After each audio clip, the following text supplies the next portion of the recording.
sistema não é seu amigo. Ele diz que é seu amigo. Ele diz que vai te dar garantias. Ele diz que vai te proteger. Ele não vai te proteger. Na primeira oportunidade, o sistema vai te abandonar. Tem mais de 30 anos de experiência no mundo dos negócios. Qual é o pior conselho que a galera de negócio está falando de negócio? Quem ficou bilionário primeiro? A sua mente ou o seu dinheiro? Eu penso que abrir os olhos é a primeira coisa. Entender que aquilo que se traveste de amigo, na verdade, é inimigo, é a primeira coisa. E eu comecei a perceber isso jovem. Eu falei, não vou entrar nessa fila. Não vou entrar. Tanto que quando eu comecei a trabalhar, eu não tive carteira assinada. Eu nunca na minha vida tive uma carteira assinada. Quais são os sinais que você observa nas pessoas que te chamam a atenção? Você fala, essa pessoa é diferente, tem alguma coisa aí. A mistura de ambição com humildade. Cara, essa é a combinação perfeita. O cara precisa ser ambicioso, porque o cara que é bunda mole, o cara que não é ambicioso, ele não sai da boiada. Ele vai ficar lá. Sair do sistema é como saltar do bungee jump. Ninguém vai te aguentar. E na hora H, a maioria amarela. Eu acho que é um fracasso alguém querer colher no tempo de plantar. Mas eu também acho que é um grande fracasso uma pessoa no tempo de colher, ela não colher. Eu, por exemplo, estou na fase de colher. Estou gastando maquinou. Bibibi, não, que eu acho, que eu isso, que eu aquilo. Acho o quê, pô? Ela não realizou nada, não construiu nada. Tem que achar alguma coisa ainda. E, na sua opinião, não vai melhorar? Não vai melhorar. Vai piorar? Vai.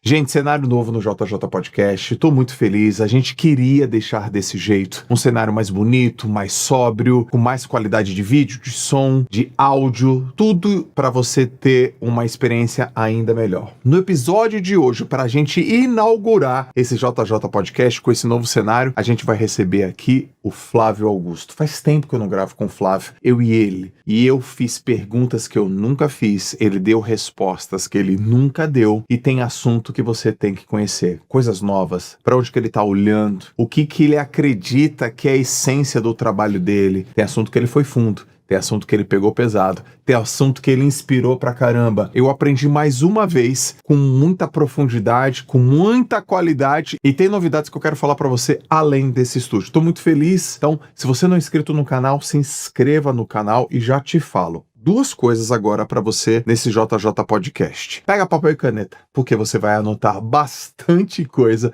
e muitos insights poderosos vão acontecer através desse episódio, na sua vida e no seu negócio. E pega também aqui o botão de compartilhar e já compartilha, manda no grupo, manda para as pessoas que você acredita que tem que ouvir esse JJ Podcast. Beleza? Então vamos embora que vai começar o nosso episódio agora.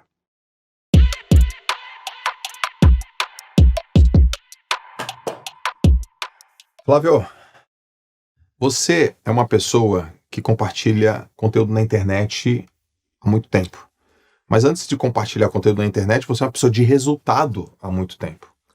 Tira todos os teus resultados, tira todos os teus cargos, tira todos os teus cases. Na essência, lá no mais íntimo, qual é a essência bruta do que você faz?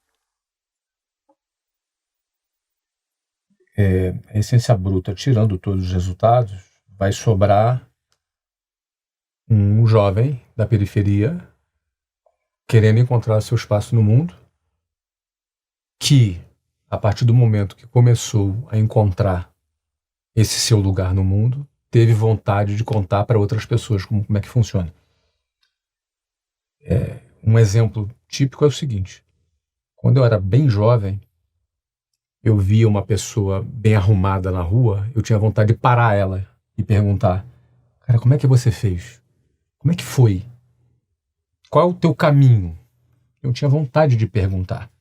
Eu entendia que se alguém pudesse me explicar, encurtaria o meu caminho. Então, tão logo aquele garoto começou a achar o seu caminho, as coisas começaram a acontecer na minha vida, eu tive o sentimento oposto. Eu tive o sentimento de eu ser aquele cara que contava para outras pessoas como é que foi que eu fiz. E acho que isso que me levou a me tornar um líder dentro da minha empresa, ajudar outras jovens a transformarem as suas vidas. E depois que eu já tinha atingido um patamar bem elevado, estava morando nos Estados Unidos, meu negócio estava crescendo, eu já tinha mais de 7 mil funcionários, já faturava, tinha dezenas de milhões de reais de lucro por ano, enfim, eu já estava numa posição muito privilegiada. A internet, ela representou um microfone para eu contar para outras pessoas como é que funciona. Eu acho que se eu tivesse tido acesso ao que eu proporciono hoje, era tudo que eu queria na minha época. Tudo que eu queria era alguém que chegou lá me contando como é que era. Então eu vejo muita utilidade nisso, sabe, Joel? E me sentir útil para mim é muito importante. Porque para mim não basta desfrutar do dinheiro que eu conquistei, não basta só desfrutar das minhas conquistas, embora eu desfrute bastante. Eu também quero ser útil. É por isso que essa é a minha essência bruta. Essa tua utilidade que você deixa muito nítida na internet, distribuindo conteúdo na internet, muito forte, nas plataformas, com milhões de seguidores. Você é o cara que tinha milhões de seguidores e grande massa crítica, não tinha nem 100 mil seguidores. Você fez movimentos, você liderou movimentos muito antes de muita gente. Eu sou um deles. Esses movimentos, esse conteúdo, essa mensagem, era para combater que tipo de inimigo? Que tipo de coisa? Que força é essa? Essa força que para muitas pessoas é invisível, para você é visível. E que você chega para as pessoas e fala assim, cara, olha isso aqui. Você não tá vendo, mas existe isso. Olha isso aqui não é teu amigo. Isso aqui é um inimigo. Que força invisível, restritiva, que inimigo que é esse? O inimigo, ele não é invisível, Joel. As pessoas não percebem que ele é o inimigo. Porque ele está visível. Só que ele se fantasia de amigo. Ele se coloca como se cuidasse dos interesses das pessoas, mas na verdade ele escraviza as pessoas. Ele se comporta como se ele pudesse dar segurança e garantias para as pessoas, mas na verdade ele é a garantia da pobreza para as pessoas. E eu estou falando do sistema. Parece uma coisa meio, uma entidade meio... Sistema. O que é o sistema? O que é o sistema? O sistema é a engrenagem de como as coisas funcionam. O sistema começa com um modelo educacional, que é seguido do emprego e que é seguido da previdência social. Esse é o sistema. Isso tudo nessa camada se apresenta como a solução e a garantia para as pessoas. O sistema educacional padronizado pelo MEC é muito ruim, é muito fraco, é muito defasado, então ele não tem condição de dar garantias para as pessoas, ao contrário, é uma máquina de desigualdade social. Aliás, quem tem acesso a uma educação melhor, porque o pai pode pagar, não aquilo que o Estado oferece, tem vantagem. E eu percebi isso cedo quando fui fazer um concurso público, e vi que eu estava muito atrás, embora eu fosse um dos melhores alunos da escola pública. Então eu, com 13 anos de idade, fui fazer um concurso público e eu era um dos melhores alunos da turma. Me dei conta que eu era um dos piores daquele concurso. Então eu me senti enganado. Eu estava seguindo uma cartilha à risca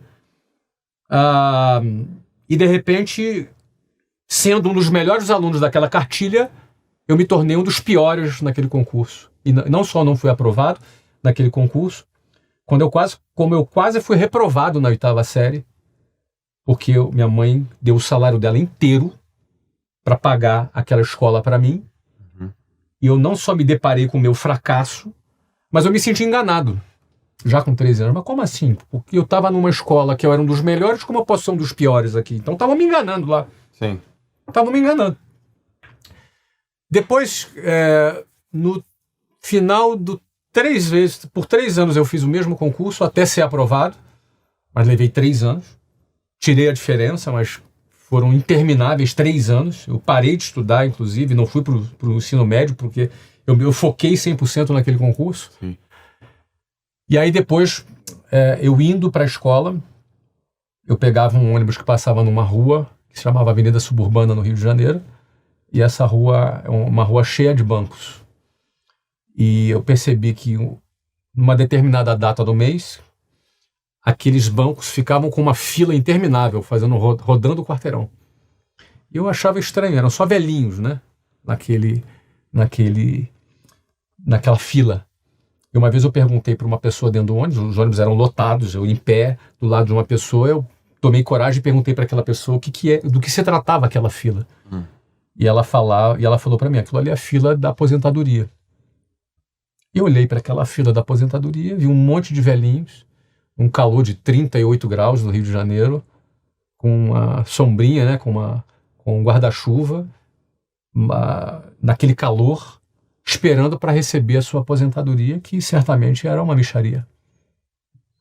E aí eu me lembro, quando eu olhei para aquela fila e falei, eu nunca na minha vida vou estar naquela fila.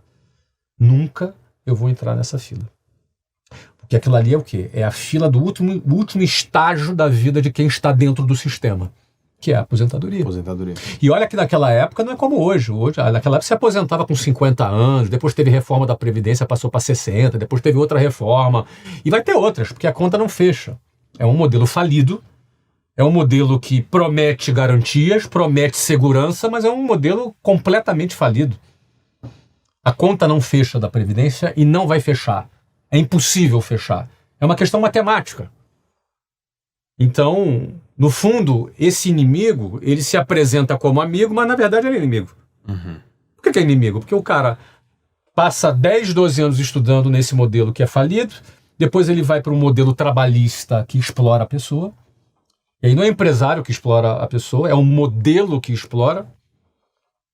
Por exemplo, o funcionário tem o FGTS. O que é o FGTS? Nada mais é do que o dinheiro do próprio funcionário, que é confiscado pelo Estado, e que é obrigado a ficar numa conta a qual ele não tem acesso, e que esse dinheiro fica aplicado e não corrige sequer a inflação. Cara, isso é muito... É um confisco do dinheiro do cara. Não, mas isso aí é um fundo de garantia para te proteger. Ou seja, o inimigo, ele se traveste, ele se fantasia de amigo.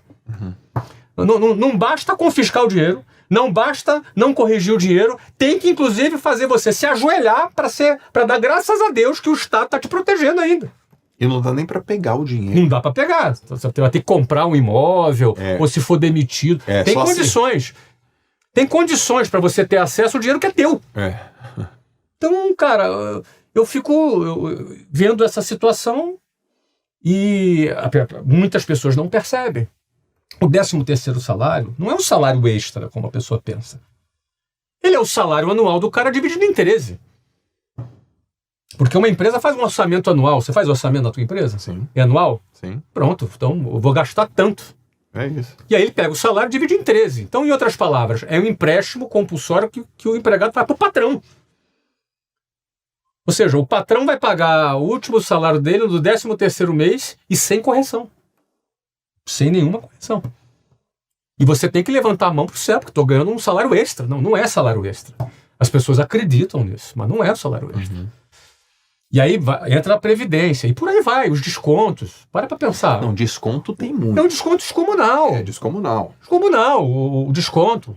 E aí, se o cara ganha 10 mil reais, ele vai ter uns 3,5 de desconto.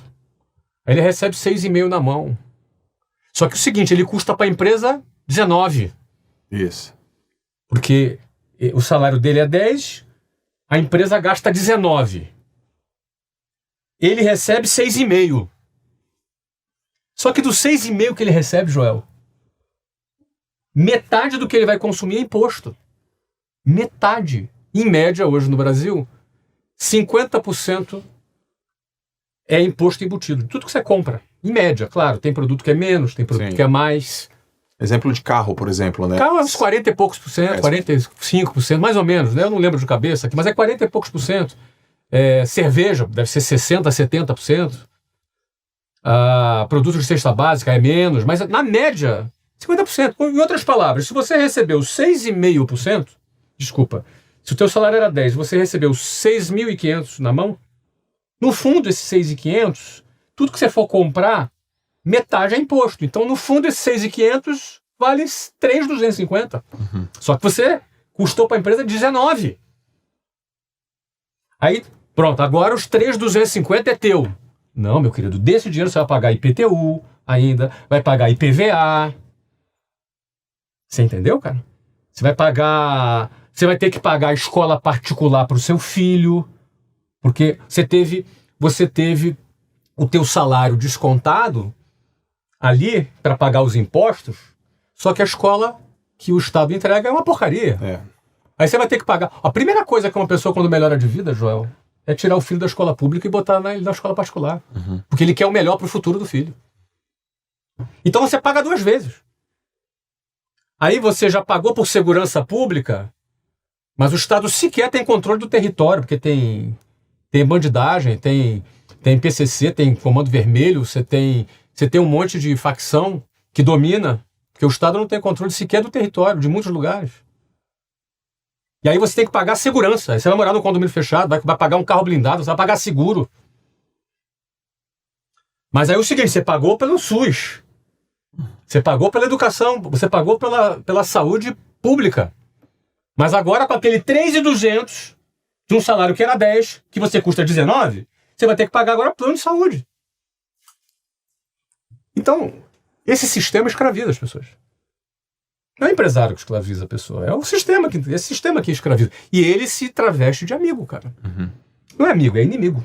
Quando as pessoas entendem que é inimigo, aí o jogo muda. Aí ela vai ter uma outra postura. Entendeu? Além dessa percepção, dessa noção, que é o primeiro caminho para... Com uns 17 anos, 16 anos eu comecei. Começou, né? Para perceber, né? Igual o mito do Platão, o mito da caverna. É o mito da caverna. É o mito da caverna de Platão. Pô, olha só, cara, tem lá um mundo, tem luz, tem árvore, tem... Lá de fora da caverna. Lá de fora da caverna. Qual que você acredita que é a solução para isso? Além da consciência. Primeira coisa, cara, você tá consciente disso? Consciente do que você paga, do teu desconto, da máquina que é falida, que ela não prepara, pelo contrário, ela te coloca em situação de desigualdade. Qual que é o caminho? Joel, tem uma, se não me engano, é Harriet Tubman, se não me engano, uma abolicionista negra americana que trabalhou libertando escravos nos Estados Unidos. Ela tem uma frase que é assim, ó: libertei 1.000 escravos, só não libertei mais 1.000 porque eles não sabiam que eram escravos. Eu penso que abrir os olhos é a primeira coisa. Entender que aquilo que se traveste de amigo, na verdade, é inimigo, é a primeira coisa. A gente entender que toda essa exploração que existe sobre as pessoas, e eu falo isso, cara, tendo a grana que eu tenho, o patrimônio que eu tenho, para mim não muda nada na minha vida, mas eu vim de baixo, eu não consigo. Aliás, eu arrumo problema falando esse tipo de coisa. Posso ser censurado, posso ser processado, você entendeu? Mas eu, desde quando produzo conteúdo, eu busco trazer às pessoas consciência sobre essa realidade. Porque se a pessoa não sabe que está sendo escravizada, muito provavelmente ela é uma candidata a permanecer escravizada pro resto da vida. E o problema é que quando chegar lá na época do INSS, da Previdência, da aposentadoria, já era. Ele tem que descobrir isso enquanto é jovem, para não se submeter a esse tipo de modelo que nos foi imposto. A gente nasceu dentro desse modelo. E eu comecei a perceber isso jovem. Eu falei, não vou entrar nessa fila, não vou entrar. Tanto que quando eu comecei a trabalhar, eu não tive carteira assinada. Eu nunca na minha vida tive uma carteira assinada. Não tive carteira assinada. Não quis ter. Não quis. Eu simplesmente desprezo todo e qualquer tipo de previdência social que venha do Estado, toda e qualquer garantia, a ilusão de garantia que o Estado supostamente vai me oferecer. Eu simplesmente ignorei isso solenemente na minha vida. E não é porque hoje eu tenho grana. Eu fiz isso quando eu era pobre. Quando você não tinha. Eu fiz isso quando eu era pobre. porque eu achava balela. Político aparecendo de 4 em 4 anos, fazendo as mesmas promessas de sempre, e as pessoas acreditando nas mesmas balelas de sempre. Então, assim, eu ignorei solenemente esse modelo todo. Eu sempre achei balela. E aí, cara, a solução é quando você precisa ter coragem de se desprender disso, porque pensa que toda a manada está indo em direção do sistema, né? Todo mundo, seus amigos, seus parentes, seus vizinhos, todo mundo tem esse valor. Quantas vezes eu ouvi, mas você não vai ir na sua aposentadoria, como é que vai ser? E se você fica doente? Quantas vezes eu ouvi isso, esse tipo de situação? Eu vou lutar pelo meu futuro. Fico feliz. Você incentiva. Libertar pessoas, para mim, me motiva mais do que reter funcionário. Então vamos lá. Você tem quantos funcionários hoje no total? Nem todos milhares. De Wiser, de MLS? Milhares, sei lá, milhares. Quase, talvez, 7 mil, 8 mil, não sei. Tá bom. É muita gente. É muita gente. Tá. São diretos e indiretos no ecossistema, tem franquia, tem... Tá, e vamos imaginar que eles estão te vendo agora. Não vamos imaginar, isso é fato. Eles estão te vendo agora. Sempre me veem. Eles sempre te veem. E aí eles estão ouvindo assim, poxa, o meu patrão tá dizendo que é melhor eu ir empreender do que eu estar nesse regime aqui do CLT. Porque eu sou obrigado a seguir a CLT, Joel.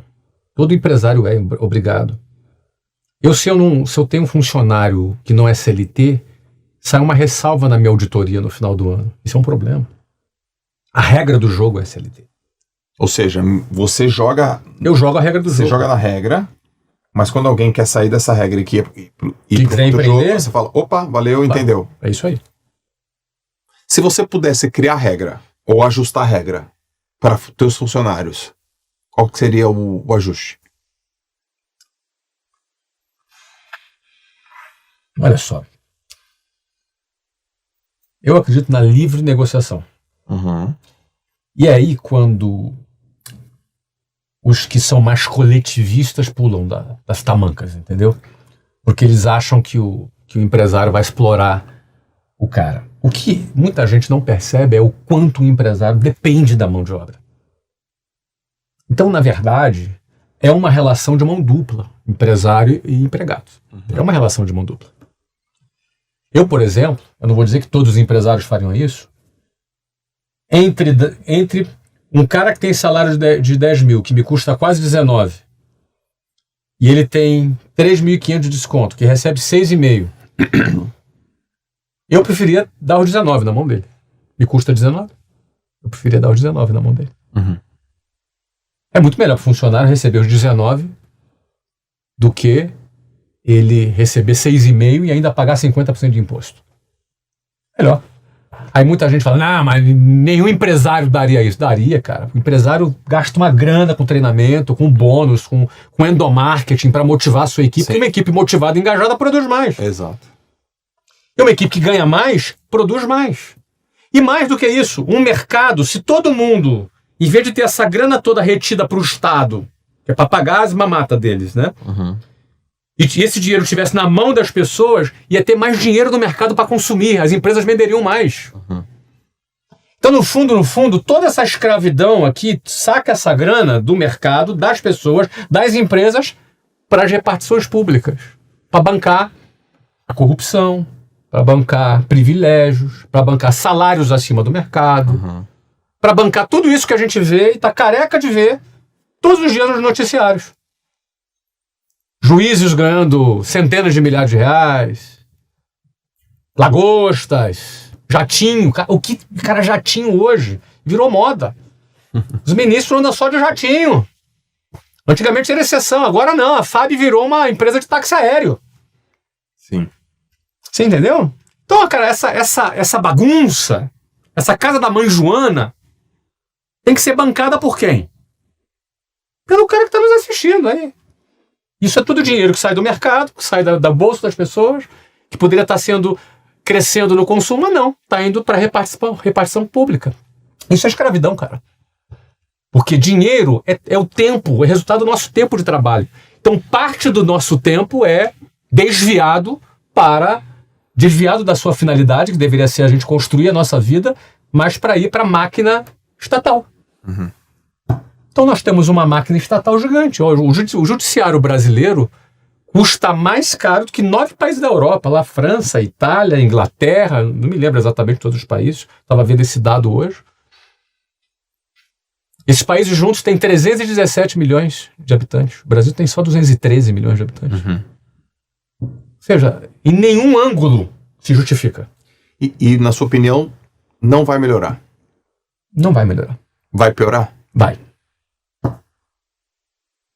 Sinto dizer. Porque sempre foi assim. Eu tenho 53 anos de idade, Joel. Sempre foi assim. E está protegido, inclusive, pela Constituição Federal. Os aumentos são automáticos. O orçamento é travado. E nenhum presidente da República tem poder sobre isso. O presidente da República não manda nada, Joel. Nada. Nenhum presidente. Nem de direita, nem de direita. Ninguém manda nada. Está travado. É assim. Quem manda no Brasil são os vitalícios. Eles mandam. Os presidentes não são vitalícios. Não são vitalícios. Eles são inquilinos provisórios. Hoje está aqui, amanhã não está. Mas os vitalícios estarão pelo resto da vida. Isso tudo é sustentado pela Constituição Federal. E quem quiser mudar isso, está correndo risco. Ou, na melhor das hipóteses, alguém vai dar uma canetada que é inconstitucional. É assim que funciona. Então, não acredito que vai mudar. Você é muito pessimista. Opa, peraí. A vida toda foi assim.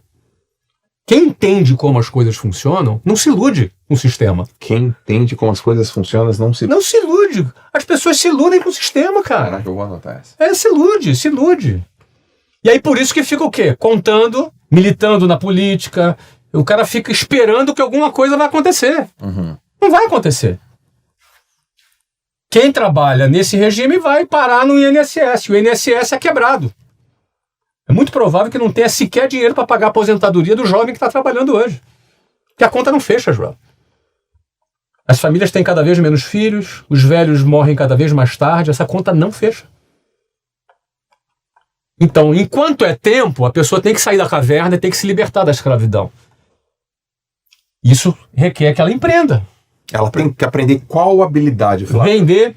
Não, primeira habilidade, questionar. Saber perguntar. Saber perguntar e questionar. Porque quem não questiona, segue a boiada. Boa. E vai seguir a boiada. E aí, quando acordar, já está aposentado. Recebendo a mixaria. E aí já era. A vida não volta atrás, cara. A vida não volta atrás. Enquanto é tempo, a pessoa tem que pensar o quê? Ela tem que questionar. Depois que ela questionar, ela precisa decidir o que ela quer. Eu não quero o sistema. Eu quero liberdade. Tem que tomar essa decisão. Porque a outra decisão é, eu quero segurança. E aí o inimigo se traveste de amigo e fala, eu vou te dar segurança. Vem aqui nesse caminho. Cara, mentira, não tem segurança nenhuma. Tá passando um filme na minha cabeça. É balé, claro. Tu foi professor, Joel. Tá passando um filme na minha cabeça. Você ficou quantos anos dentro do sistema, Joel?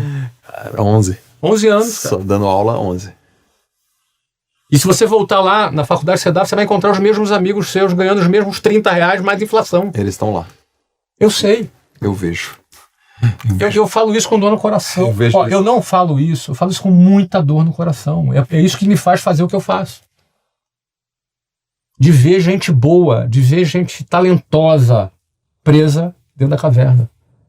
Presa no sistema. Então o cara tem que falar, quero liberdade. Eu quero liberdade. E aí depois ele precisa desenvolver habilidades. A primeira delas é vendas. E detalhe, dentro do sistema, venda é feio. Dentro do sistema, venda... Tem nojinho de vendas. Olha lá o vendedor. Olha lá o vendedor. Olha o papo de vendedor. Olha o papo. Papo de vendedor. Olha o papo de vendedor. Olha aí, malandro, hein? Dá nó em pingo d'água. Vende gelo para esquimó. Tudo isso é depreciativo. Tudo isso é pejorativo. É uma cultura que afasta as pessoas da liberdade e mantém elas dentro da mediocridade. Cara, isso é muito verdade, cara. Quando o cara sai do sistema e vai vender... Ele é criticado. Nossa, são tantos termos pejorativos, né? Joel, o cara cheio de lábia, o cara cheio de lábia. Tu estudou pra isso, pra virar blogueirinho. Olha lá, blogueiro. Vai virar coach. Tu estudou, tu fez mestrado pra isso. Isso é os que falam na tua frente. E os que falam por trás? Cara, tu viu o Joel? Joelzão. Nossa, mãe, cara, virou arcuteiro, cara. Virou brincadeira, cara. Virou cheio de lábia. Putz. Cheio de lábia. Que fim deu o Joel, hein? Era nadador, depois virou professor, e tinha tudo pra ter um futuro brilhante. Agora, aí faz até aquela cara de nojo, Joel. Por quê? Essas pessoas não fazem isso por mal. Elas foram condicionadas mentalmente a achar isso, até porque achar isso é uma anestesia para a escolha medíocre que ela fez para a vida dela. Acreditar que você é um louco, que você é um retardado porque você tomou determinada decisão é um consolo para a escolha ou a falta de escolha que ela teve. Só que o detalhe é o seguinte, cara. Um dia o tempo passa, aí o Joel fica milionário, daqui a pouco fica multimilionário, daqui a pouco fica famoso, daqui a pouco é um cara bem sucedido, daqui a pouco tem várias empresas. Daqui a pouco o Joel é um cara rico, um cara que já fez mais de 100 milhões de patrimônio. Aí um dia aquela mesma pessoa, do alto da sua negação, olha pro Joel e ela vai pensar, onde eu errei? Uhum.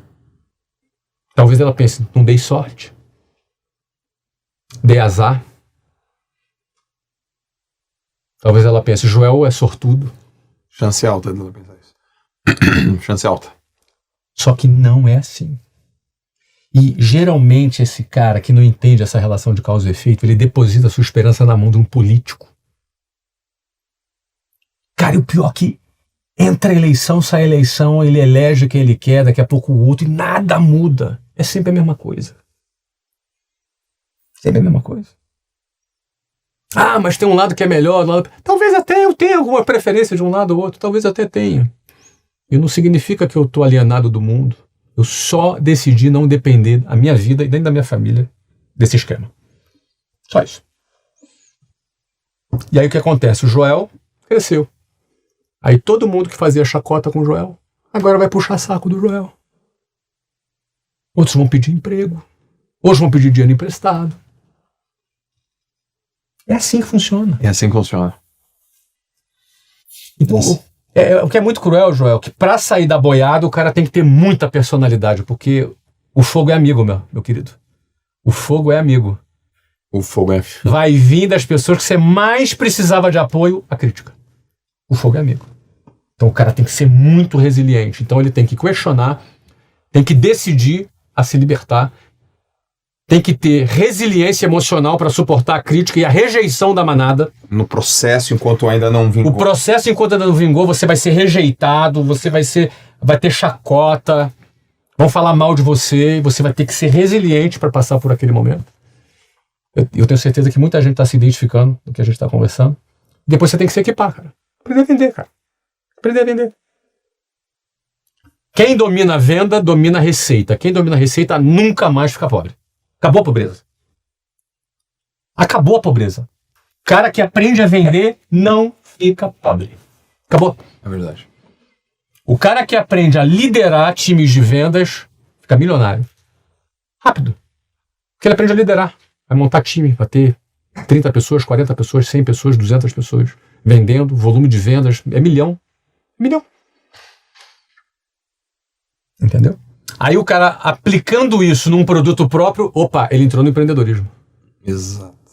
Apliquei venda, um pouquinho de gestão no meu produto ou no meu serviço, opa, já estou empreendendo. Aí agora ele não ganha mais comissão, ele passa a ganhar lucro. E se ele descobre o que é equity, aí ele vai para outro nível. Muito bom. A fórmula é essa, a coisa é desse jeito. Agora, precisa ter coragem, né? E a maioria não tem. É, porque a maioria não tem coragem. Tem gente mesmo vendo isso, anotando, percebi, entendi, não é uma coisa abstrata, consegui ver que ela é concreta, ela não avança. 1997. 96 para 97 eu estava em Cabo Frio. Eu passei Réveillon em Cabo Frio. E quando acabou ali o ano novo, fogos, né? Tava numa festa com alguns amigos. Aí a gente tinha visto que eles instalaram um guindaste na praia. Se não me engano, era na Praia do Forte, ou era no Canal, não me lembro agora exatamente, mas era em Cabo Frio. Tinha um guindaste com um bungee jumping, pra saltar de bungee jumping. Cara, eu cheguei pros amigos e falei, cara, bora saltar de bungee jumping? Imagina, começar ano novo, começar um ano saltando de bungee jumping. Aí fomos. Aí o primeiro que foi um amigo, ele foi na frente. Aí ele subiu ali, tinha um guindaste, subiu. Ele subiu ali numa caixinha, né? Aí o guindaste foi levando ele lá pra cima. E a gente esperando ele saltar, né? E aí, cara, passou 1 minuto, 2, 3, e o cara não saltava mesmo. Porra, o cara não tá saltando, cara. Nada. Daqui a pouco começou a descer a plataforma. E amarelou! Cara, e aí uma galera... Tudo grita ali, bundão, bundão, chamando o cara de bundão, o cara desceu ali, cara, com a cara meio sem graça, não, cara, é muito alto, é o seu bundão, tal. Eu falei, meu irmão, fica de olho, você vai ver como é que é, cara. Você deixar de ser bundão, vou saltar pra você ver como é que é, ô seu cagão, fica aí. Coisa, né, homem junto é tudo da 5ª série, né, João? Aí eu fui, né, cara. Fica aí, vocês vão ver como é que é, beleza. Cara, eram 70 metros, João. Aí até os 15 primeiros metros eu tava lá, você vai ver! Cara, quando passou dos 35 metros eu já nem ouvia mais, só ouvia vento. E a parada assim, né, é um pêndulo, né? Cara, dos 35 foi subindo. E aí eu comecei a pensar, cara, o que eu tô fazendo aqui, cara? Eu falei, cara, o que eu tô fazendo aqui, cara, essa corda, será que é firme? Cara, o que tá rolando? E aí, 50, 60, quando chegou lá em cima, cara, o pêndulo assim, ó. E aí o instrutor falou, cara, você tem que ficar na ponta, não precisa pular, só deixa o corpo cair e vai. Eu não vou te empurrar. Se você não quiser, a gente desce, não tem nenhum problema, não vou te empurrar. Você tem que saltar. Aí eu pensei assim, cara, eu não preciso provar nada pra ninguém, cara. Sim. Pra que eu tô aqui, cara? Que eu tô fazendo, cara? Cara, que é isso? Aí depois eu pensei que, os caras vão me chamar de bundão, né, cara? E pior, cara, tinham 2 gerentes meus lá embaixo. Eu era chefe dos caras. Falei, cara, os caras não vão mais me respeitar. Sim. Joel, aí eu fui. E aí quando eu ia soltar, eu segurava, cara. Essa é a maior diferença de bungee jumping e montanha-russa. Já foi em montanha-russa? Montanha-russa você trava e vai subindo. Todas as vezes que eu vou numa montanha-russa eu me arrependo. E falo, o que eu tô fazendo aqui? Mas já era, tô preso, aí eu tenho que ir. Bungee jumping não, cara. Ou tu salta, ou tu desce. Cara, Montanha-russa não tem como, tá presa, ela te leva, né? Ela te leva. Bungee jumping não, você tem que saltar. Ó, eu saltei, vou te dizer, porque eu tinha 2 gerentes, 2 caras que eu liderava, falei, não posso fazer feio. Eu saltei na força do orgulho, cara. Beleza, nunca mais eu fui, não pretendo, nunca mais. Mas o que eu quero dizer é o seguinte, cara, sair do sistema é como saltar do bungee jump, João. Ninguém vai te empurrar. Porra. E não é igual a montanha-russa que ela te leva. Ninguém vai te levar. Sair do sistema é você que salta. E na hora H, a maioria amarela. Na hora de pedir demissão, na hora de pegar o dinheirinho, as economias de botar num negócio, a maioria amarela. E vou te dizer, ainda bem, porque a maioria também não está preparada. Eu, quando fui empreender, estava preparado, porque eu já vendia muito. Tinha 4 anos de experiência de vendas. Você vendia, você já sabia que ia conseguir, já dominava, né? Já dominava o processo. A maioria das pessoas vai empreender só no positivismo barato, porque isso, as pessoas também têm esse positivismo barato. Entendeu, Joel? Não, vai dar tudo certo. Não vai dar tudo certo. Entendeu? Então a pessoa precisa dominar vendas, precisa dominar marketing, precisa dominar o modelinho de negócio dela ali, mesmo que seja simples, ela precisa dominar aquele pedaço. E a maioria não domina, por isso que 80% quebra. Agora, se o cara dominar tudo direitinho, do jeito que eu tô falando, a chance dele quebrar, também não tem garantia. Mas a chance dele quebrar é muito menor. E a chance dele dar certo é muito maior também. Animal. Tem alguma coisa que você hoje tá no bungee jump, tem algo que você tá arriscando, que vai olhar. Deixa eu melhorar. Tem algo que você vai tá apostando, que é uma aposta tua. E se você falhar, tem risco, perde algo. Mas se acertar, uou, o negócio é convexo, é muito grandioso e que vale a pena por conta dessa convexidade apostar? Eu vou aproveitar a metáfora da montanha-russa. Todas as vezes que eu subi, eu me arrependi. E todas as vezes que eu terminei, eu pensei, quero ir de novo. Foi legal. Não é o caso do bungee jump, que foi muito hardcore. Esse eu falei, opa, mas a montanha-russa é sempre assim. Tá. A pressão do empreender é uma coisa que muita gente foge. Mas quando você aprende a lidar com essa pressão, você começa a gostar dela. Eu vou ser bem sincero, eu não faço mais all-in, como eu já fiz muito na minha vida. All-in é no poker, né? Quando você coloca todas as suas fichas na mesa assim, pá! Ou seja, se você ganhar, você estoura, mas se perder, perde tudo. Eu já passei dessa fase. Tá. Hoje, se o negócio que eu tô fazendo, que eu tô investindo, se eu perder, eu perdi um pequeno percentual do meu patrimônio, tá tudo bem. Mas por muitas vezes foi all-in. Sim. Quando eu abri a WhatsApp, era 20 mil reais no cheque especial. Se tivesse dado errado, eu tava ferrado. Quando eu abri a segunda filial, foi no cheque especial. Se tivesse dado errado, quebrava a segunda e a primeira. Tava indo bem. Certo. Em várias outras situações, foi all-in. Quando eu comprei o clube de futebol, fiz um cheque de 80 milhões de dólares só para entrar na liga dos Estados Unidos. Aquilo ali era, sei lá, era 15% do meu patrimônio.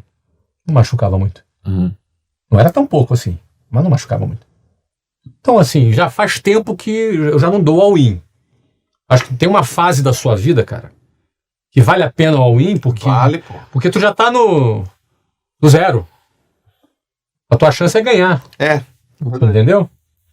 Mas ainda hoje tem.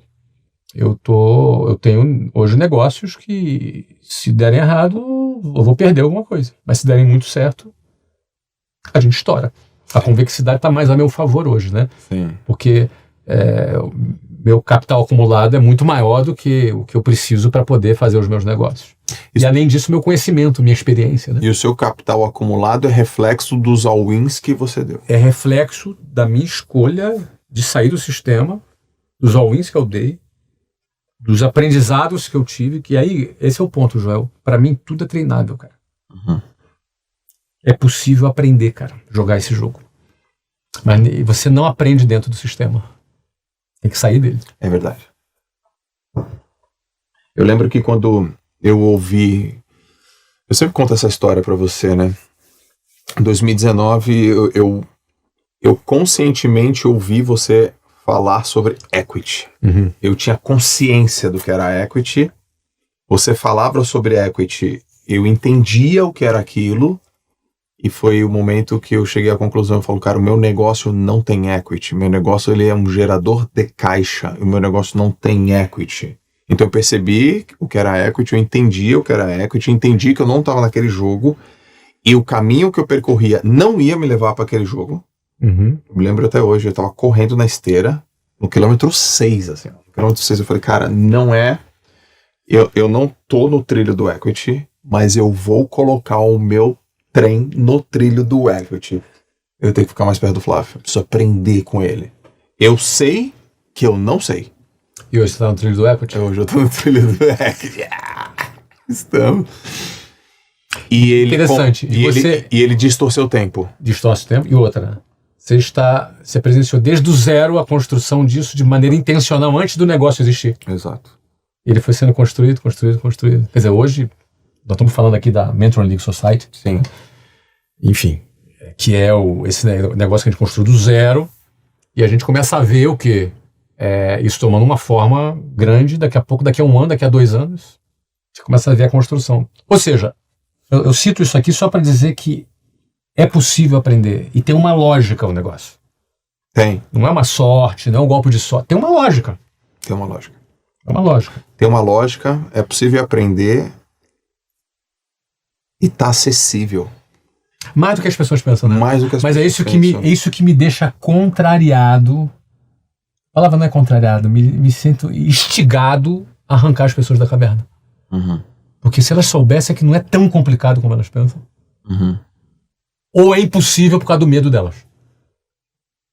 Não é tão complicado ou é impossível por conta do medo. O medo prende as pessoas na caverna. Aliás, nesse texto de Sócrates, né, que falou Platão, desculpa, o mito da caverna, o que faz as pessoas não saírem da caverna é o medo. É o medo. No mito da caverna, acho que vale a pena quem está nos assistindo pesquisar. O mito da caverna. Pesquisa aí, leia, que você vai contextualizar com aquilo que a gente está conversando, né?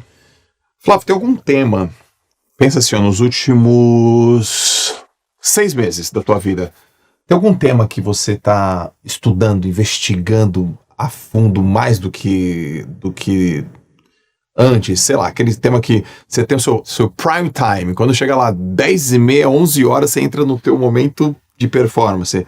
Tem algum assunto que você vara a madrugada, que você procura mais, pergunta mais, lê mais, pesquisa mais, que tá virando meio que uma obsessão, assim, da tua vida? Não sei se chega tanto, mas que realmente eu tenho estudado bastante é planejamento fiscal no exterior. É isso que eu tenho estudado bastante. Como você blindar patrimônio, como você construir equity na Bolsa Americana, como internacionalizar o seu negócio, quais são os países que você deve ir antes de fazer uma mudança para um destino final para planejamento fiscal, criação de holdings, trusts, para que você tenha acesso a um mercado promissor como a Bolsa Americana, por exemplo. Eu quero abrir um capital de uma das nossas empresas nos Estados Unidos. Isso requer um estudo, uma certa complexidade. Se envolve planejamento fiscal, se envolve planejamento patrimonial, se envolve morar em outros países. Eu já morei em 7. Pretendo no ano que vem morar no 8º país. Não é? Ou seja, eu tenho estudado muito sobre isso.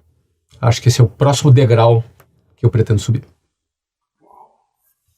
E como é que você aprende? Você aprende, pesquisa, consulta, Mistura. Pesquisa, consulta. Pesquisa. Agora deixa eu pegar alguém aqui, especialista. Eu posso pegar alguém do meu networking e às vezes eu não quero alguém do meu networking, porque eu não quero confidenciar para essa pessoa do meu networking a minha informação. Tem isso também. Tá.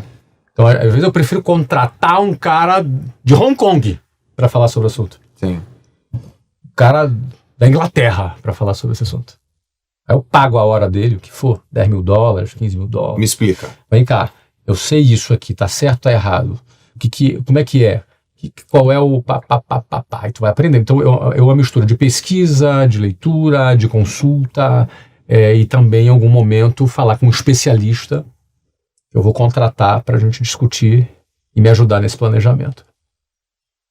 Esse é o meu jeito, né, Joel? Meu modelo, né? Sempre foi assim. Do nexo. Do nexo, né? Conectando os pontos e vou formando a minha opinião.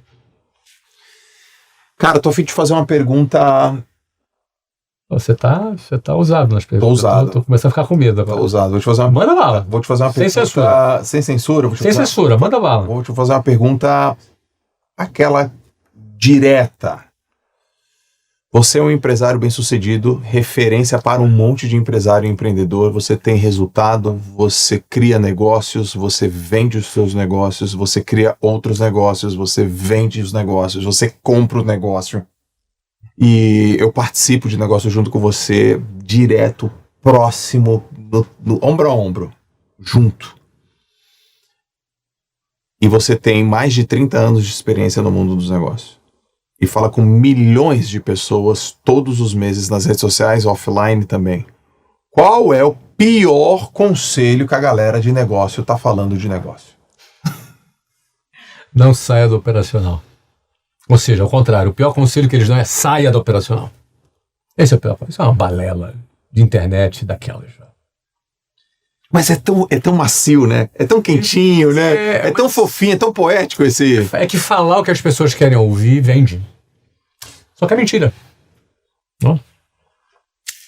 Ou o cara que fala isso, ou tá mentindo, ou ele é incompetente. Ou ele é responsável. Porque um empresário não tem que sair do operacional. Amigo, você tá aqui no podcast. Isso é operacional. Total. Você produz conteúdo, não produz? Produz. Isso é operacional. Total. Você responde caixinha? Isso é operacional. Acabou. Você dá aula? Sim. Isso é operacional. Dou aula e faço a aula. Você planeja a sua aula? Sim. Isso é operacional. Agora, um empresário nunca tem que sair totalmente do operacional. Agora, tem coisa que ele tem que sair, pô. Você troca a lâmpada, Joel? Não. Não. Você faz a manutenção do vaso sem entupir? Não. Não. Tá vendo esse espaço novo aqui que você tá estreando no novo JJ Podcast? Você botou alguma prateleira dessa? Nada. Nada. Absolutamente Porque nada. tem operacional que você tem que sair. Você vai na prefeitura pagar DARF? Não. Você vai no banco falar com o gerente? Não. Não vai, pô. Então, esse tipo de operacional, você tem que sair. Agora, tem um outro tipo de operacional que você não tem que sair. E continua sendo operacional. Entendeu? Então, por mais que você seja um cara que cresceu, você sempre tem que preservar alguma tarefa operacional para você sentir a temperatura da rua, sentir a temperatura do chão de fábrica. Você vai lá no Banco BTG Pactual, que é o nosso patrocinador na Trinca, você vai lá na área de operações, você vai ver a mesa do André Esteves. Junto com a turma. Junto com o Salute, que é o CEO. É isso aí. E junto com a galera. Tá ali, ó. Ele não tem uma salinha especial. Tá ali, ó. O André Esteves está na operação. E essa é a mensagem que ele quer dar. É assim que funciona. Eu não saio do operacional, nunca saí do operacional, mesmo morando em 7 países. Agora, não operacional de trocar lâmpada. Aí não, aí é perda de tempo, entendeu? Sim. Mas a galera, quando fala saia do operacional, tá falando saia geral. É verdade isso. Qual que é o desenho que elas plantam na cabeça das pessoas? É trabalhar de onde quiser? Trabalha de onde Não quiser, depende de você. tira vários meses de férias. Você entendeu? Você fica só no planejamento. Só no planejamento. Conversa mole, cara. Cara, o que tem de empresário que faz isso e quebra, ou fica vivendo abaixo da linha da mediocridade porque saiu do operacional, não pode, cara. Não é assim que funciona. Você vai pegar grandes empresários, não saem do operacional. Essa é real. Não sai. Sai, pô. Não sou eu que estou falando. Várias pessoas que eu conheço não vai sair do operacional. Agora, vai também conciliar com o trabalho tático, gerencial, trabalho executivo, com muita estratégia, com visão. Então ele vai ter sempre estratégico, vai ter sempre tático e também operacional. Então essa é a balela que fala. Flávio, você é bilionário. Você acabou de entrar na lista da Forbes, mais uma vez na lista da Forbes. E motivo de orgulho, para quem te conhece, para quem gosta de você, para os brasileiros. Qual que é o pensamento, qual que é o modelo mental? Deixa eu melhorar a pergunta. Você já tinha... Quem ficou bilionário primeiro? A sua mente ou o seu dinheiro? Porque assim, o que eu quero encontrar na minha pergunta é qual que é o modelo mental do bilionário e se você já tinha esse modelo antes de ser bilionário e foi por isso que você ficou bilionário. Tinha, mas não sabia que era por causa disso. Não sabia. Cara, eu nunca pensei em ser bilionário, no bilhão, nunca pensei nisso. Nunca pensei. Você nunca pensou? Não, nunca pensei, cara. Não persegui isso. Tá. Você perseguia crescimento, sucesso, relevância. Então, eu perseguia crescimento. Crescimento. Se tu vê, o primeiro vídeo, até no vídeo de apresentação, Sim. tinha eu ali com as bolinhas colocando, né? Sim. Eu falava já de crescimento, de expansão, do exponencial. Tá, exponencial. A visão do exponencial eu sempre tive. Ou seja, quando eu tinha a visão do exponencial, eu automaticamente estava caminhando para ser bilionário. Só que eu não sabia. Porque é onde mora o prêmio do bilhão, tá? O bilhão mora no equity. E o equity mora na taxa de crescimento. E a taxa de crescimento mora no exponencial. Então, eu lembro que eu tinha 24 escolas e cheguei à conclusão que naquele caminho eu não teria 100, que minha meta era ter 100. Eu não tinha meta de dinheiro, eu tinha meta de número de escolas, entendeu? E aí eu mudei o nosso modelo e comecei a fazer franquia. E aí formatei nossa editora. E aí com isso veio o planejamento fiscal, porque o planejamento fiscal com a editora era muito mais eficiente. Então eu fui caminhando em direção ao bilhão através dessas decisões. E até que em 2008 eu recebi uma proposta para comprar o WhatsApp por $100 milhões naquela época. Que eram 200 milhões de reais naquela época. Foi quando eu entendi o que era equity. E achei, quando eu entendi o que era equity, eu falei, cara, agora não é a hora de eu vender. Eu preciso de, daqui a 3, 4 anos vai ser a hora. E foi quando eu vendi por $500 milhões. Em quanto tempo depois? De 2008 a 2012, 4 anos depois. Cara, a gente vendeu, você adicionou 80% a mais de equity desde que você ouviu. De 100... Não, eu multipliquei por 5, 400% de aumento. 400% de aumento. Era de 100 para 500, dá 400%. De baixo para cima dá 400% de aumento. Olha só o que você falou aqui, ó. O bilhão mora no equity. Isso. E o equity mora na taxa de crescimento. E a taxa de crescimento mora no exponencial. No modelo exponencial. Exponencial, explica um pouco o exponencial do ponto de vista do esforço e resultado. Porque eu te conheço e você é isso o tempo inteiro. O tempo inteiro. Ó, isso aqui vai dar menos esforço, mais resultado. Menos esforço, mais... O tempo inteiro, a gente tá analisando. A gente voltou agora da Europa, a gente ficou... quase 60 quilômetros na bicicleta, na bike, já pensando em modelo exponencial, e na volta no avião você falou, cara, mas tem isso aqui. E foi o refino do refino, assim. O modelo exponencial é o seguinte, quando eu era dono de escola, acho que todo dono de escola pensa, eu vou ter um lucro nessa escola. Esse é o modelo linear. Eu vou trabalhar e ter lucro dessa empresa. Eu nunca pensei assim. Eu sempre pensei assim, essa empresa que eu tenho está dando lucro.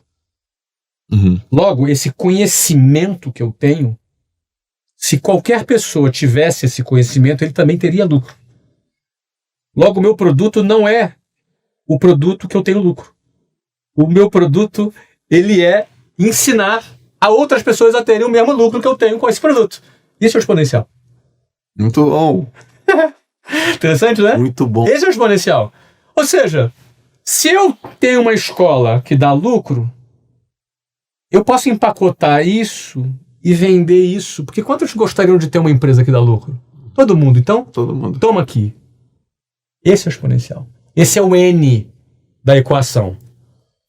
E aí, se eu tenho uma escola vezes uma quantidade de vendedores, que cada um vezes uma quantidade de vendas, isso é linear.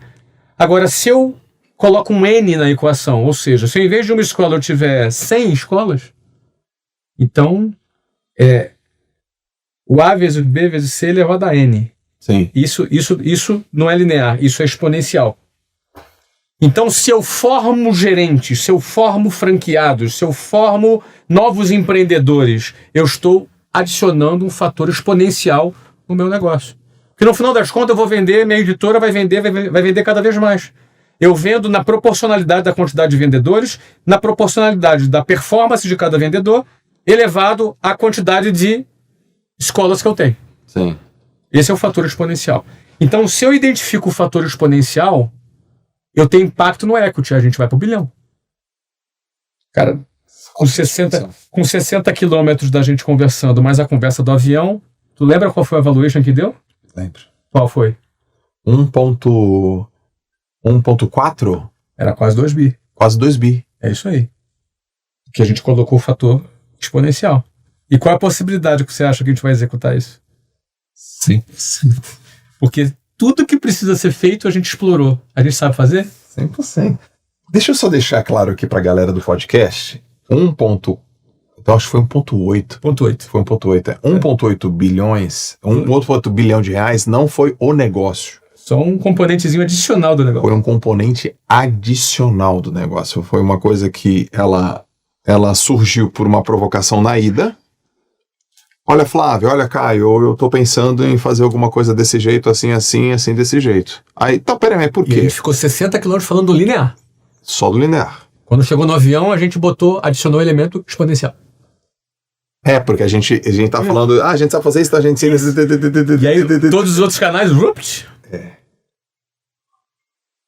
E foi mais rápido chegar nessa conclusão. Foi coisa assim de... Na bike foi 60 km, no avião foi 20 minutos. É isso aí. Mas esses 20 minutos também só aconteceu porque a gente ficou estressando na bike. Isso aconteceu porque a gente fez tudo que a gente vem fazendo nos últimos 2 anos.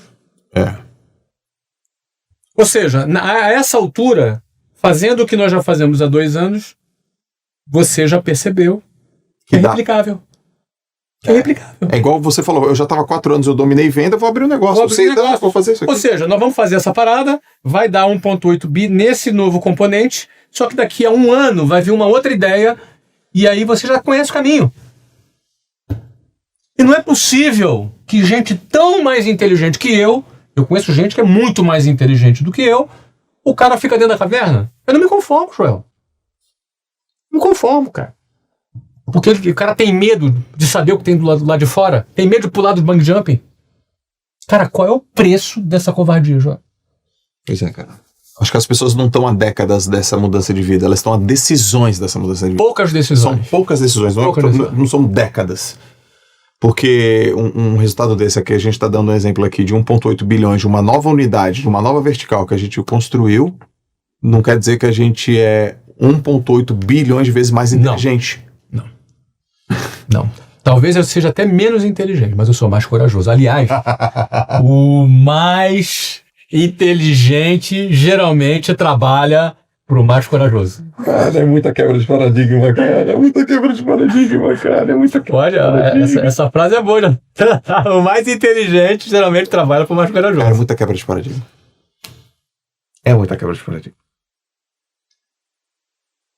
E aí o cara vai ter que acreditar, porque o resultado faz ele acreditar. Fala, cara, tá aqui o resultado, é cabal, tá aqui. Enfim, né, cara, eu continuo fazendo, eu já fiz 5 bilhões de reais em M&A. Quase 5, 4.8, quase 5 bi em M&A na minha vida. Uhum. Acho que eu fiz 11 M&As no total. Vamos fazer outros. Sim. Eu faria tantos quantos eu quisesse, sem ser arrogante. E sem ser falso modesto também. Uhum. Porque tu aprende, né? Aprende a fazer. As premissas são as mesmas. As premissas são as mesmas. O que o investidor valoriza. Busca. Cara, mas o que mais me desafia é pegar aquele garoto desacreditado, que tá acreditando que não tá acertando, e fazer esse garoto despertar. É isso que me faz tá aqui, João. Sim. Tá aqui, botando a minha cara, aqui, expondo a minha cara. É porque tem um monte de gente vai dizer, ei, cara, mitidão, pô, cara, enfim. A autoconfiança choca os medíocres, entendeu? Essa é boa também. A autoconfiança choca os medíocres. Eles ficam ofende, né? A autoconfiança é ofensiva. Uhum.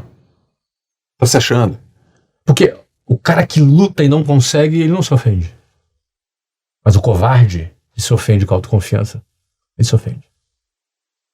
Então, quando a gente bota a cara na internet, a gente assume o risco de ser mal interpretado.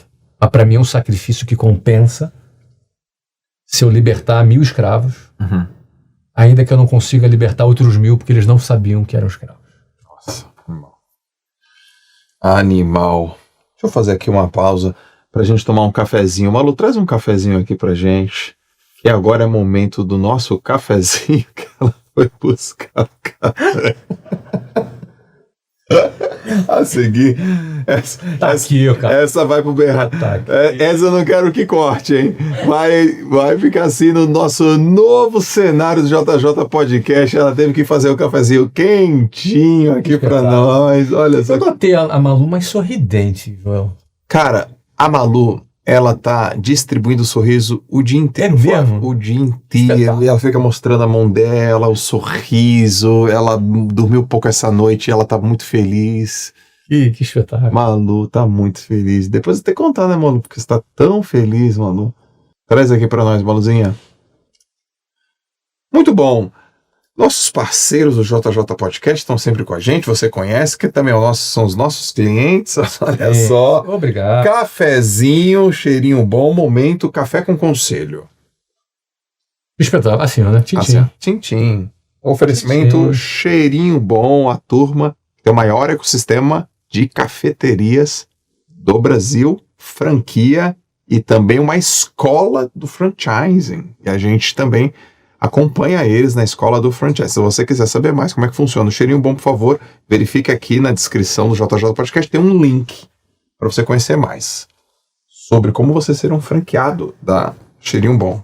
Flávio, você vai sair para tomar um cafezinho no meio da tarde com alguém para fazer uma pergunta. Pedir um conselho. Quem que é essa pessoa? Que conselho seria esse? Para eu pedir um conselho? Uhum. Você pediu um conselho. Hoje, tomaria um café com um belo planejador patrimonial que me falasse de Estados Unidos, Paraguai, Panamá, Bahamas, Mônaco, Luxemburgo,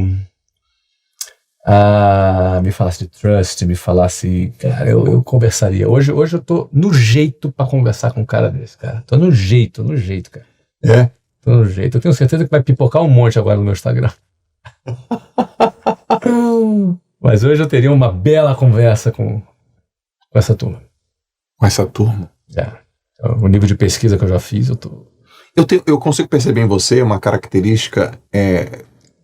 do jeito que você pensa, você é um cara muito focado em crescimento, em venda, em exponencializar, em lateralizar as coisas, mas também você é um cara muito focado em ser eficiente na parte tributária. Cara, muito eficiente, cara. Isso aqui pode ser mais eficiente aqui, de não gastar dinheiro à toa, sendo pouco estratégico, porque faltou pesquisa, faltou estudo, porque tem muita gente, né, Flávio, que paga coisas que não precisavam pagar, ou tem, você chama isso até do modelo de negócio que fez a grande transformação da WhatsApp, né?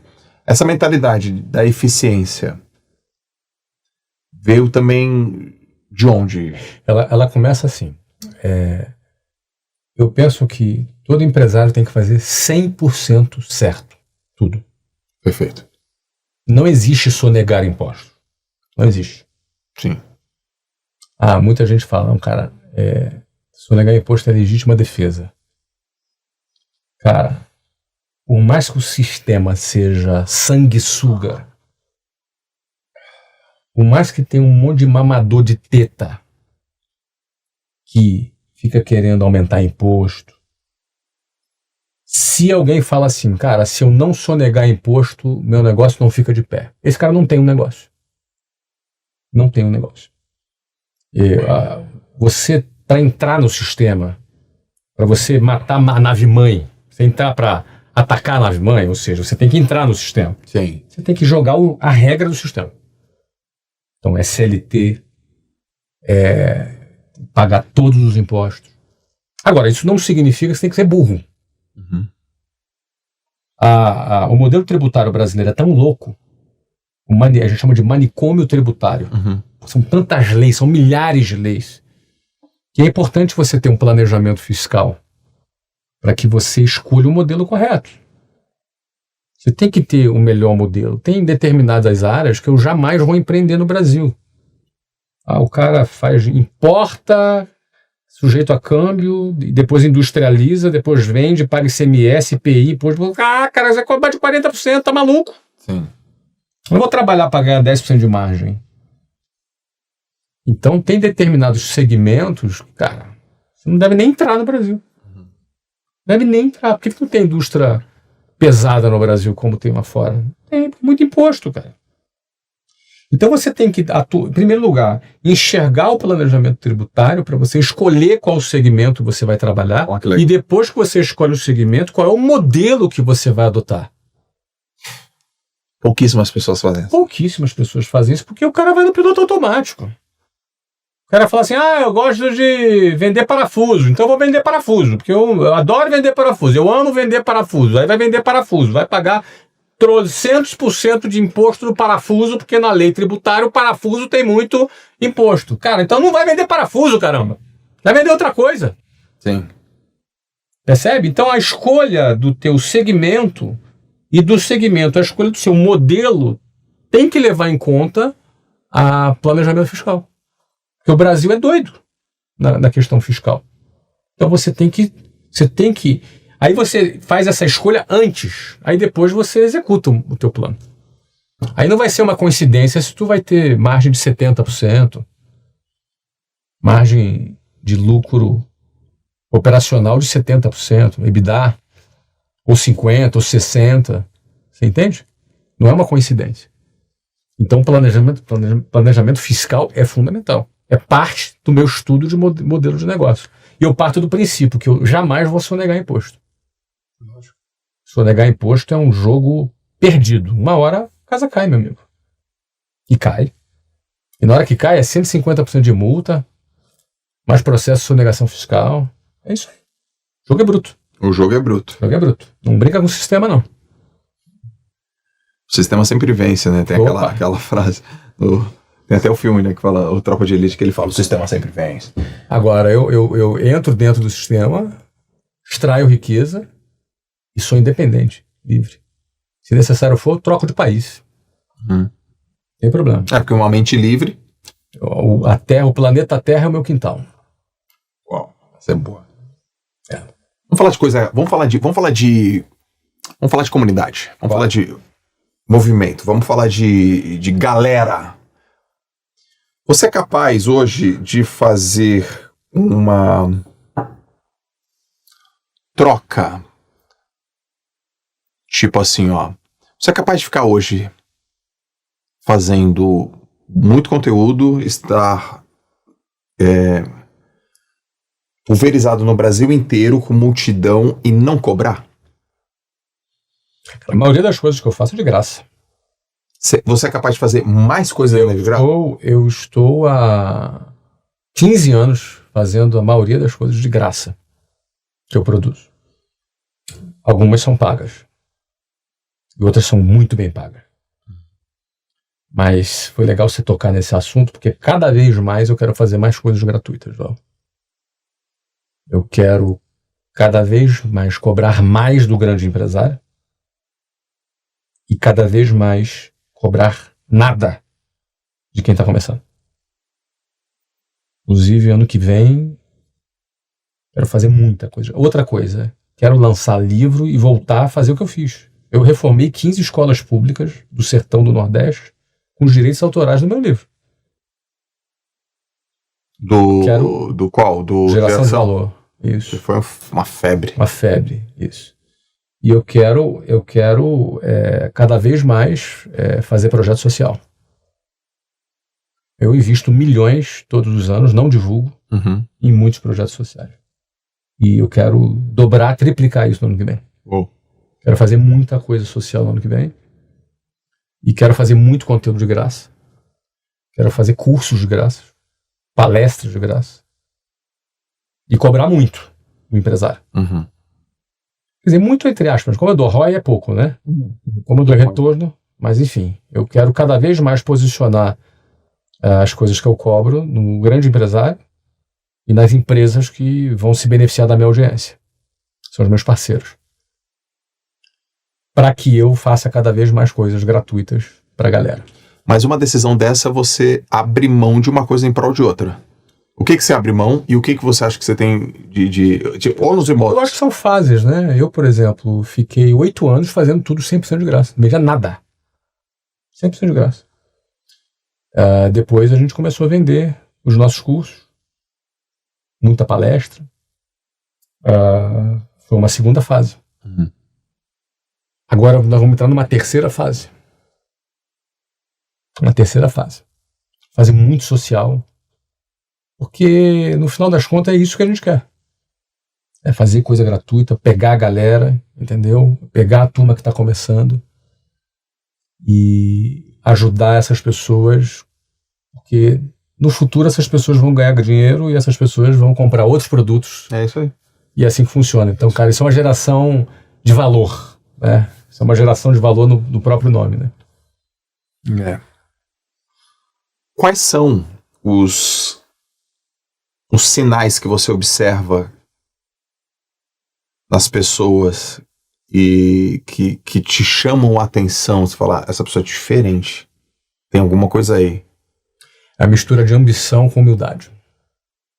Cara, essa é a combinação perfeita. Uhum. O cara precisa ser ambicioso, porque o cara que é bunda mole, o cara que não é ambicioso, ele não sai da boiada. Uhum. Ele vai ficar lá. O que faz o cara enfrentar o medo dele é a ambição dele. Ambição não é ganância. Ambição é desejo, apetite, desejo ardente, entendeu, João? Então, ou seja, ele precisa ser muito ambicioso para poder se desgarrar da manada. Só que, ao mesmo tempo, ele precisa ser humilde. Porque o cara que é humilde é uma esponja. Ele vai aprender, entendeu? Exato.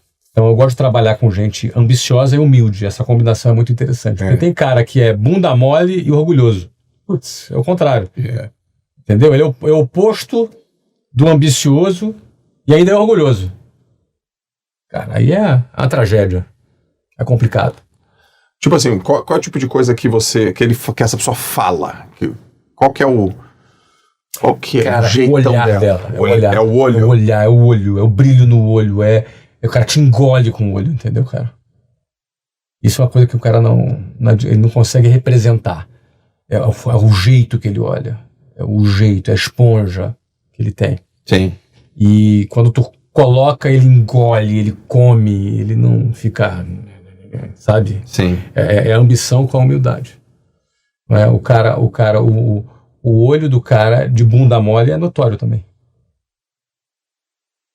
E aí o do orgulhoso, então, cara, do orgulhoso assim, não, bibibi, não, que eu acho, que eu isso, que aquilo. Acho o quê, pô? O cara não realizou nada, não construiu nada, e quer achar alguma coisa ainda. Pois é. Tem que aprender. No meio acadêmico, alguém acha alguma coisa? Nada. Ninguém acha nada. Não acha nada. É citação, é aspas e citação. É isso aí. Ah, porque tal coisa, quem falou, fonte. Fonte. Quem disse? Fonte. Não, sou eu, não. Você, quem é você? Quem é você? No meio acadêmico, não é assim? No meio dos negócios é assim também. Então, qual é o teu resultado? Você não acha nada, meu filho. Você não acha nada. É assim que funciona também. Uhum. Agora, o orgulhoso, não, eu tenho direito a ter opinião. Claro, todo mundo tem direito a ter opinião. A questão não é se tem direito a ter opinião ou não. É quanto vale a sua opinião. Muito bom. Quanto vale a sua opinião? Quanto vale a opinião de um médico inexperiente? E quanto vale a opinião de um médico que já fez 300 vezes a mesma cirurgia com sucesso? Você vai botar teu filho para fazer cirurgia com quem? Com um médico cheio de opinião e zero resultado? Ou com um médico que não fala nada, mas tem 300 cirurgias com sucesso? Quem você põe seu filho? Com quem tem resultado. Então é isso. A internet, todo mundo acha que só ter opinião vale. Não, querido. No mundo dos negócios, o que vale é resultado. E aí, cara, o cara que é humilde, o cara que é orgulhoso pensa assim, nossa, né. O cara que é humilde pensa, cara, quem é que tem resultado para eu seguir? Quem é que tem resultado para eu aprender? Ô Flávio, do ano passado para esse ano, você cresceu quantos por cento? Em quê? Em receita? Dá um... Cara, 70%. É porque só... 70%.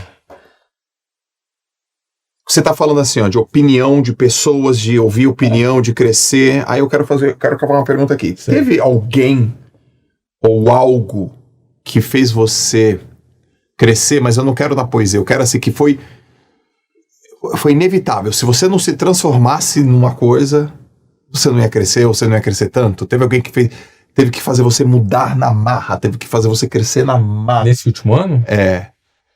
Não, Joel, ultimamente, já há um bom tempo, cara, é 100% voluntário, cara.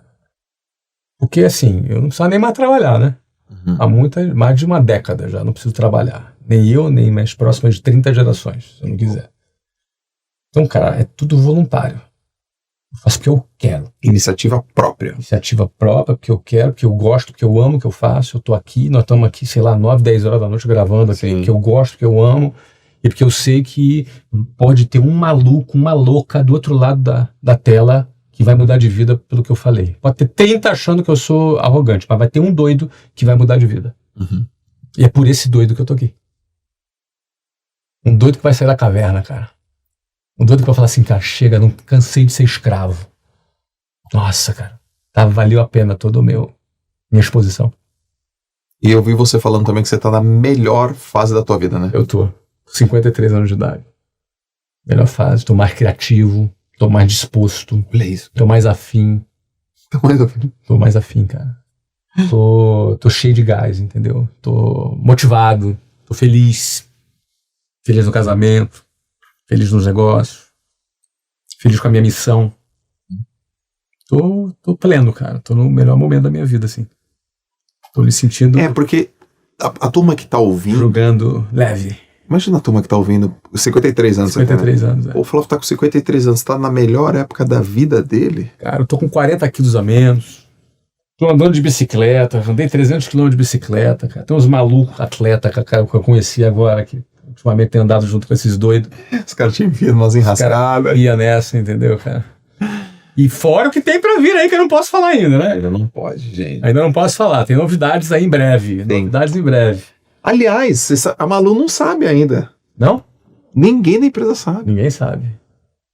É porque eu cheguei hoje. Tem surpresa. Tem coisa nova aí. Tem coisa forte.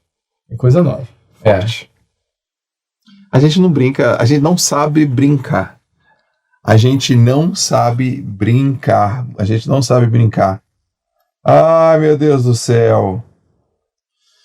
Tem alguma escolha que você fez na tua vida e que foi uma escolha solitária no começo, que quase todas as pessoas não entenderam muito bem, mas você seguiu essa escolha e que hoje ela faz muito sentido? Cara, a minha caminhada nunca foi solitária, né? Ela sempre foi muito bem acompanhada. Primeiro, ponto mais estratégico, eu e Luciana caminhamos juntos. Sim. Eu era muito ligado a produto e a vendas, e Luciana ligada a gente e a gestão de pessoas, gestão financeira, gestão dos números, né? Ela sempre foi ligada a isso? Sempre foi. Luciana sempre foi diretora financeira. Sim. Então, ela sempre cuidou do jurídico, financeiro, a arquitetura, as reformas, a expansão. Essa sempre foi a atuação da Luciana. Isso me deu espaço para cuidar de produto e crescimento. Sim. E vendas. Sim. Então, eu sempre tive a Luciana para tomar as principais decisões. Além disso, tive alguns pares, né? Alguns executivos, algumas pessoas com quem eu trocava. Nem sempre eu poderia trocar tudo com todas as pessoas, mas eu sabia exatamente o que eu poderia trocar com cada pessoa. Uhum. Então, cada pessoa, de alguma forma, também contribuía, não é, com esse ponto. Então, eu sempre também, Joel, ali no contexto da WhatsApp, eu não inventava muito, cara. Eu tinha já um plano muito bem definido, eu só precisava executar esse plano. Entendi. Por isso que eu digo, eu nunca saí do operacional. Eu fiquei 12 anos trabalhando, focado, expandindo, até chegar a quase 400 escolas e vender um negócio por $500 milhões. Ou seja, foi uma atividade rotineira, consistente, sem muitas oscilações de plano. Eu tive pouquíssimas oscilações. Eu tive uma oscilação no 4º ano da empresa, onde eu cometi uma falha. Aí eu dei uma oscilada ali, mas depois eu já retomei. O crescimento não foi nem linear, foi exponencial. Se olhar o gráfico, foi isso aqui, ó. É igual tá acontecendo agora com a MLS. Igual tá acontecendo agora. Igualzinho. Igual tá acontecendo agora com a MLS. Porque a gente tá repetindo o óbvio. Estamos focando no exponencial, pô. Com consistência, com inteligência, com modelo. É isso. Você tem uma característica de sempre... assim, ó, você... É legal a turma saber, assim. Você pega uma tese... Aí você trabalha na tese, você espreme e estressa a tese. Aí ela vem. Aí parece que tá tudo pronto, você vai lá e detona, e derruba a tese. E você tem essa mania de construir a tese, polir. Você pole ela. Deixa ela toda polida. Tá pronta? Pronta. Aí você põe na parede e metralha ela pra ver se ela se sustenta. Uhum. E esse jogo de ver se ela para em pé e faz o polimento, ver se ela para em pé, faz o polimento. É tudo de graça. Como assim? Não pagamos nada pra fazer isso. Não pagamos. Antes de executar, é tudo de graça. Depois que executou, aí vai ter... Entendi o que você quer dizer. É tudo de graça, pô. Olha só. No ambiente de teste, no ambiente de simulação. Você não paga nada por ele. Nada por isso, pô. Então estressa, né? Pressa, pô. Pra que a pressa? Pra que a afobação de querer fazer as coisas, entendeu? É verdade. E você nem julga. Você não julga nem se tá certo ou se tá errado. Não. Isso é muito legal também. Eu me coloco, às vezes, assim, de um lado, depois eu me coloco do outro lado. E vejo e comparo. O ambiente de simulação é gratuito. Bom. Tudo acontece no Excel. O ambiente de simulação é gratuito. Agora, um erro custa caro, né? Um firewall cruzado custa caro. É. E a gente analisa do ponto de vista nosso, do ponto de vista do investidor, do ponto de vista do cliente, do ponto de vista do fornecedor, do ponto de vista da bolsa, do ponto de vista dos Estados Unidos, do ponto de vista do Brasil. Também tem isso. Uhum. Do ponto de vista do parceiro, do franqueado, do mentor, de seja quem for.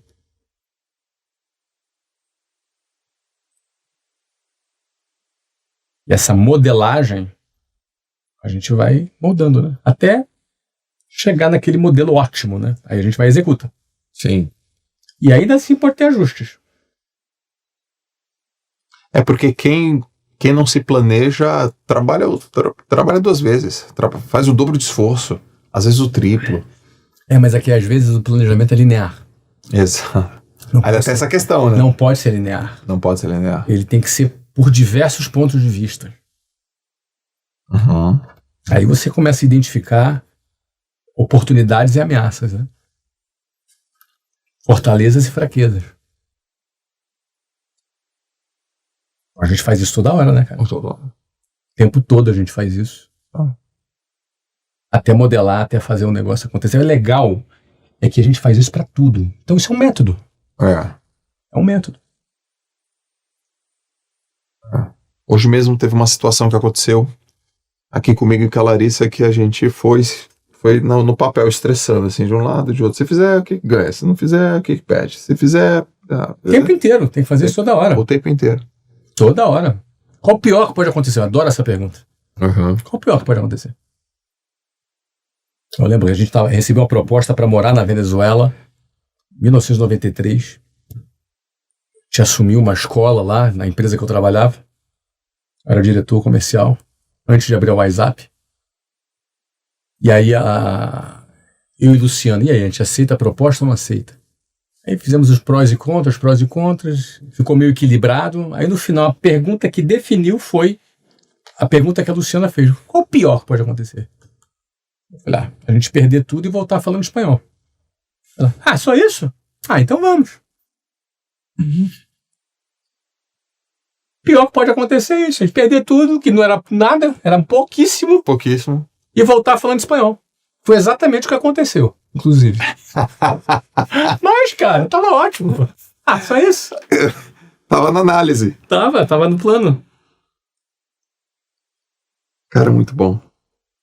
Muito bom, cara. Muito bom. Então, quero te fazer mais uma pergunta aqui, ó. Até anotei. Aqui, ó.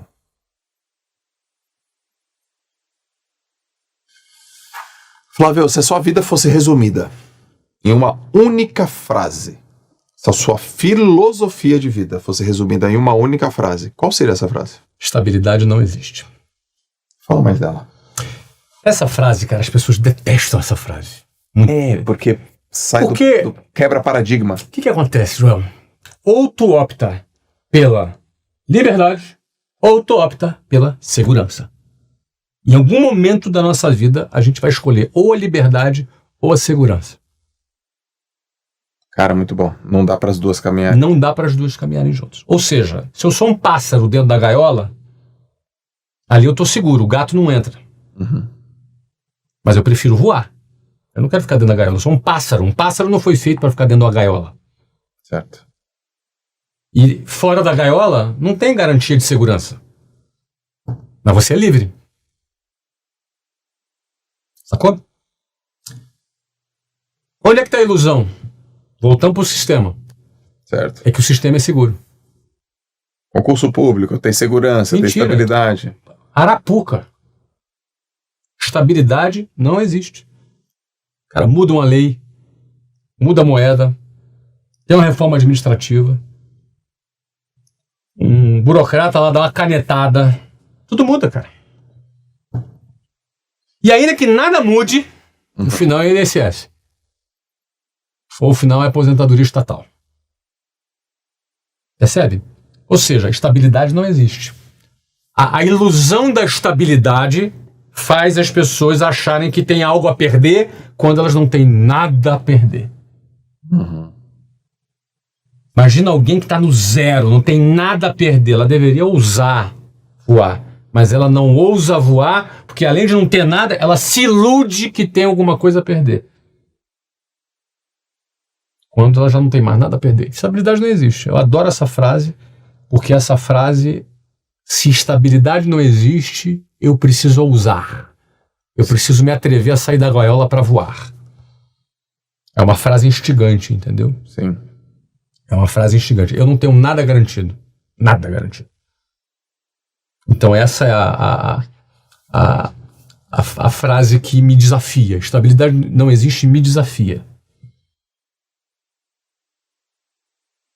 Como é que você gostaria que as pessoas falassem de você depois que você tivesse passado dessa vida? Morreu. Você Posso ser sincero? É. Eu nem aí. Tá nem aí. Nem aí.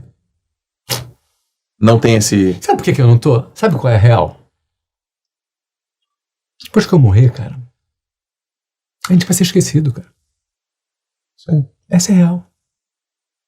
Tu amava teu pai? Sim. Tem dia que você nem lembra dele. É. É duro, mas é.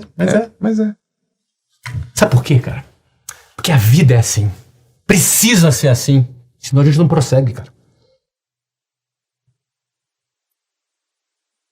Cara, é sinistro porque... Cara, eu sou apaixonado pela Luciana. Fiz 35 anos de namoro agora. Semana passada você estava lá no dia. Sim. Lá na Europa. Se ela morrer, eu preciso move on. Eu preciso seguir adiante. E se eu morrer, ela vai precisar... Um dia ela vai precisar pegar minhas roupas e jogar fora. Um dia ela vai precisar pegar as fotos e guardar. Sim. Senão ela não prossegue. Teus filhos vão precisar passar a maioria dos dias deles sem nem lembrar de você. Porque eles precisam disso. É necessário para que eles sigam adiante. Uhum.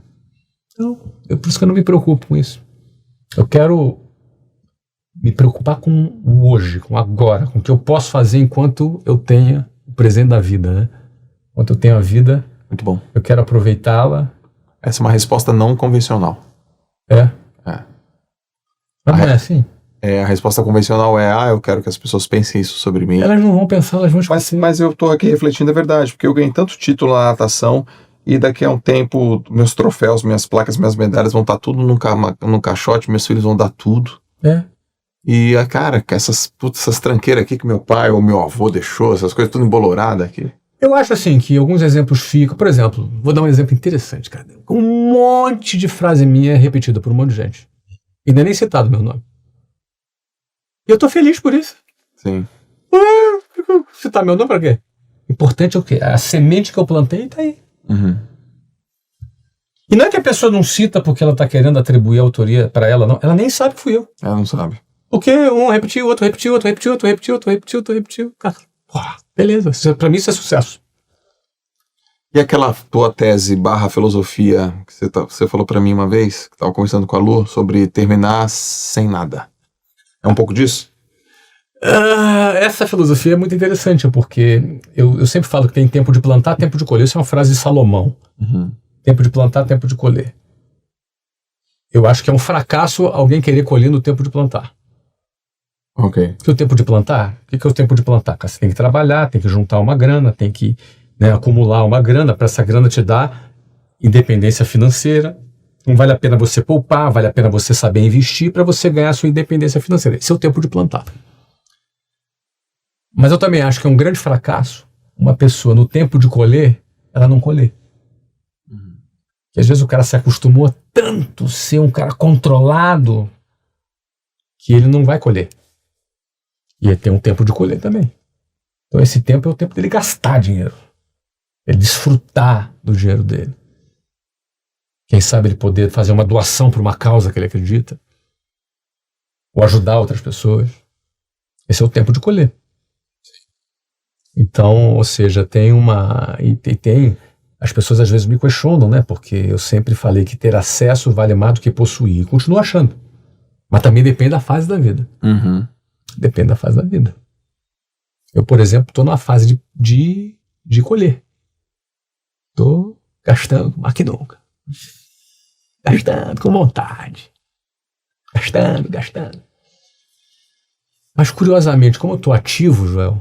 Você incrementou 70% do ano passado para esse? Exatamente. Como eu estou muito ativo, cara, por mais que eu esteja gastando, eu ainda gasto menos do que eu produzo.